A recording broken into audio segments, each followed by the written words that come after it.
Vamos estudar mais um trecho do Evangelho segundo o Espiritismo. E hoje nós vamos pegar aquela fala de Jesus no capítulo 12, amai os vossos inimigos. Muita gente se assusta com essa fala, mas inimigos hoje em dia a gente pode imaginar um desafeto, uma pessoa que a gente não gosta, um familiar que você não se dá bem. Não precisa ter a palavra inimigo como se fosse inimigo de morte, não. As pessoas que a gente rejeita, que a gente julga, ou então pessoas que já nos fez algum mal. Então, a sugestão de Jesus é que a gente, mesmo assim, ame essas pessoas.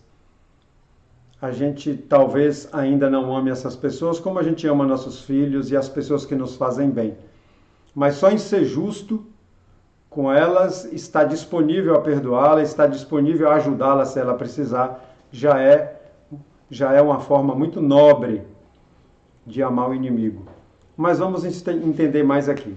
Nós vamos pegar aqui no capítulo 12, o item 9, das instruções dos Espíritos, o trecho que fala da vingança.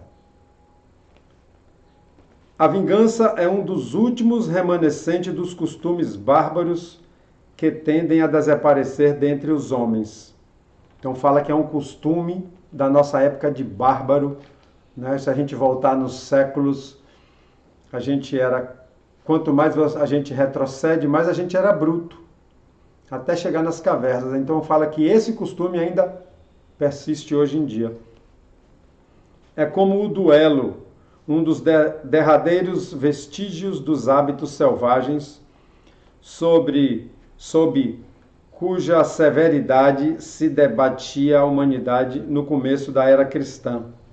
Razão porque a vingança constitui indício certo do estado de atraso dos homens que a ela se dão dos espíritos que ainda as inspirem.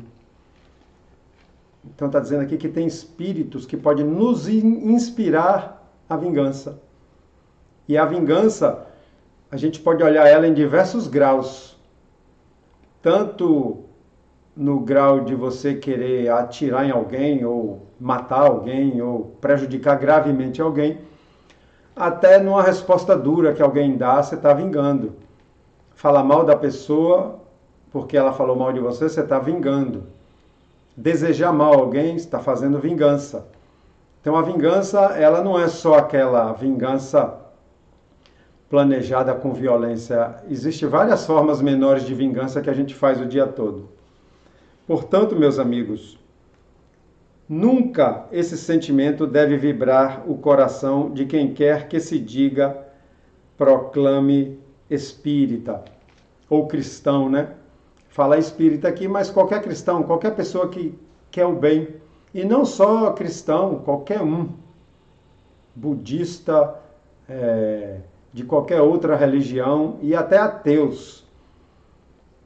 Se quer o bem, se já deseja ser uma pessoa boa, se já almeja uma evolução espiritual, a vingança não pode parar no coração. Vingar-se é, bem o sabeis, tão contrário àquela prescrição do Cristo, perdoai os vossos inimigos. É totalmente contrário, né? Se você busca a vingança, é porque seu ódio pela aquela pessoa, pelo inimigo, ainda está muito vivo.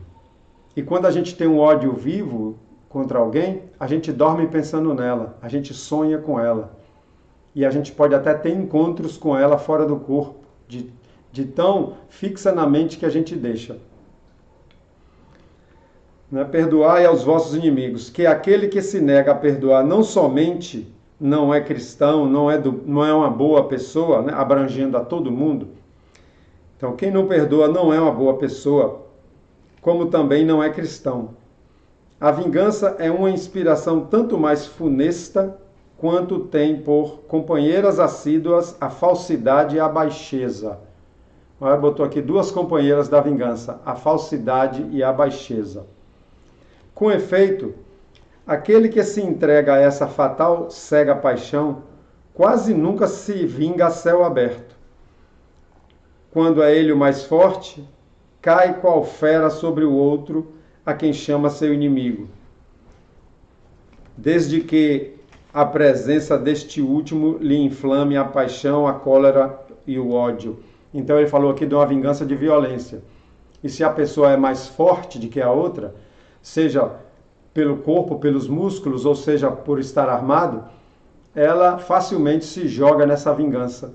A gente está achando isso uma coisa bruta, a vingança pela violência, pela arma de fogo, mas acontece muito na nossa sociedade, nós sabemos disso, que a nossa sociedade é assim. Mas eu sempre lembro, quem se acha uma pessoa boazinha, está fazendo vingança também. A vingança silenciosa, a vingança da malícia, da maldade, da maledicência, a vingança da falsidade, que a gente tem que vigiar muito em nós. Porém, as mais das vezes assumem aparências hipócritas, ocultando nas profundezas do coração os maus sentimentos que o animam. Toma caminhos escusos, segue na sombra do inimigo, de que nada desconfia e espera o momento certo para sem perigo feri-lo. Então ele já falou aqui da vingança coberta pela hipocrisia. É fingir de amigo, é fingir que está tudo bem e esperar o momento certo para buscar uma vingança do passado. Eu acredito que quando a gente fala de uma pessoa desencarnada, um parente nosso que já se foi, a gente fala da pessoa mal, levantando os erros que ela cometeu quando encarnada, é uma forma de vingança. Porque a pessoa, onde estiver no mundo espiritual, recebe. E se ela estiver fraca lá, se ela estiver em processo de tratamento, aquilo aumenta a dor dessa pessoa. Então, continuando aqui sobre o que ele chamou de hipócrita, né? Aquele que finge que está tudo bem. Esconde-se do outro, espreitando-o de contínuo, prepara-lhe odiosas armadilhas, e sendo propícia a ocasião, quer dizer, chegando o momento certo, a oportunidade certa, derrama-lhe no copo o veneno. Aqui ele pode estar falando literalmente, é uma pessoa que quer matar a outra, bota veneno, e outro pode estar falando de forma figurada, né, da gente fazer aquela traição, aquele golpe, né, um colega de trabalho que espera o momento certo para entregar ele para o chefe, ou para atribuir-lhe uma falha que não foi dele. Tudo isso é muito pequeno, tudo isso é de espírito inferior, que ainda não está se trabalhando. Quando seu ódio não chega a tais extremos, ataca-o então a honra e nas afeições. Não recua diante da calúnia e suas pérfidas insinuações, habilmente espalhadas a todos os ventos, se vão avolumando pelo caminho. Ele aqui citou uma vingança que não é de violência, né, que eu já tinha citado antes. Deu exemplos aqui, né, com a calúnia, com ataque à honra da pessoa, com ataque à moral da pessoa. Imagine que maldade é inventar uma mentira e espalhar pelas costas da pessoa e a pessoa começar a ficar difamada na família, no bairro. Né, muitas vezes você ouviu que alguém falou e repassa. Isso é um grande mal. Em consequência, quando o perseguido se apresenta nos lugares por onde passou o sopro do perseguidor, onde se espalhou a fofoca, espalhou a mentira em nome do outro, imagine, aí o outro chega nesse lugar, chega nessa turma, nesse meio onde a mentira em nome dele foi espalhada. E mesmo que seja uma verdade, ainda assim tem maldade. Então quando ele chega, espanta-se de dar com semblantes frios, em vez de fisionomias amigas e benevolentes que outrora o acolhiam. Então, quando é espalhada aquela fofoca, aquele julgamento, seja verdadeiro ou seja falso, que a pessoa chega no ambiente, todo mundo fica olhando ele de atravessado. Todo mundo fica olhando ele em olhar de condenação, de crítica. E a pessoa nem sabe por quê, se ele era querido ali, por que agora isso? Fica estupefato, quer dizer, fica espantado, quando mãos que lhe estendiam, agora se recusam a apertar as suas. Enfim, sente-se aniquilado ao verificar que os seus mais caros amigos e parentes se afastam e o evitam. Tudo isso são consequências de quando a gente fala mal das pessoas pelas costas, quando a gente divulga um erro da pessoa, quando a gente condena. E olha que tem muito de nós faz isso nem como vingança. A pessoa não lhe fez nada e a gente destrói ela. Eu acredito que isso seja muito uma intenção de se mostrar superior aos outros. Porque se eu chegar aqui e falar mal de João, eu estou passando a mensagem de que eu não cometo aquele erro. Eu estou criticando que a pessoa fez isso, fez aquilo. Então, pela lógica, eu não faço. É essa a imagem que a pessoa quer passar, de que ela é superior à outra. O covarde que se vinga assim é 100 vezes mais culpado do que o que enfrenta seu inimigo e o insulta em plena face.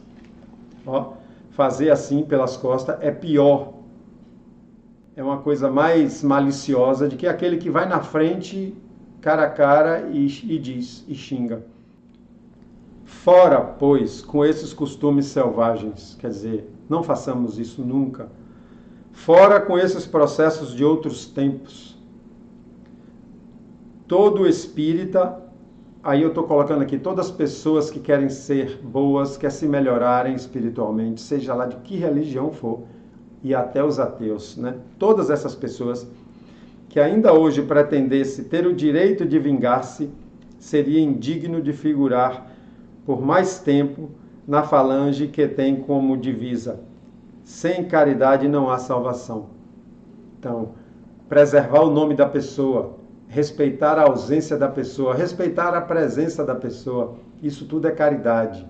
Mesmo que você saiba que aquela pessoa está cometendo um erro, que aquela pessoa tem um defeito moral, quem não tem? Quem não tem? Se a gente olhar no espelho. Mesmo sabendo, a gente silencia. Se tiver realmente uma importância muito grande de falar sobre isso, que fale com a pessoa individualmente, em secreto, os dois.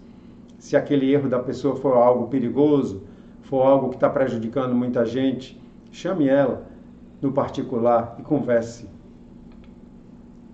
Mas não posso deter-me a pensar que um membro da grande família espírita, ou cristã, ou qualquer outra religião que nos conduza ao bem, ouse jamais, de futuro, ceder ao impulso da vingança, senão para perdoar.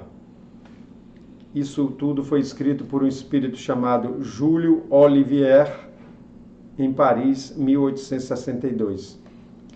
É um grupo de espíritos que ajudava na confecção do Evangelho segundo o Espiritismo, na codificação da doutrina, que vinha sempre a contribuir. Espíritos jamais iluminados do que nós. Então, toda forma de agressão, de diminuir o outro. Eu aprendi numa palestra recente assim: quando você encontra uma pessoa, seja lá em que situação for, que você está em contato com aquela pessoa, primeiro, ela é o próximo que Jesus falou. Está em contato com você, está em comunicação com você, está em convivência com você, ela é o próximo. Amai o próximo como a ti mesmo. A gente tem que observar que marca eu estou deixando naquela pessoa. Como eu toquei aquela pessoa, espiritualmente, psicologicamente. Quando ela vai embora, ela leva o que de mim? Um insulto? Uma agressão? Uma acusação?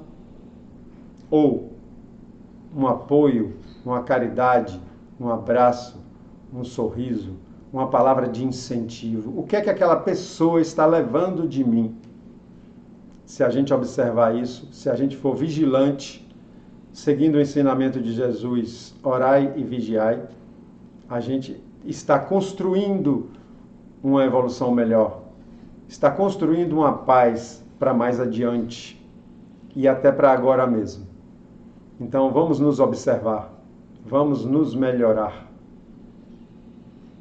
Que nosso Senhor Jesus abençoe todos nós, as nossas famílias, e que nos intua sempre estar alerta, já que a gente quer ser bons. Até o próximo.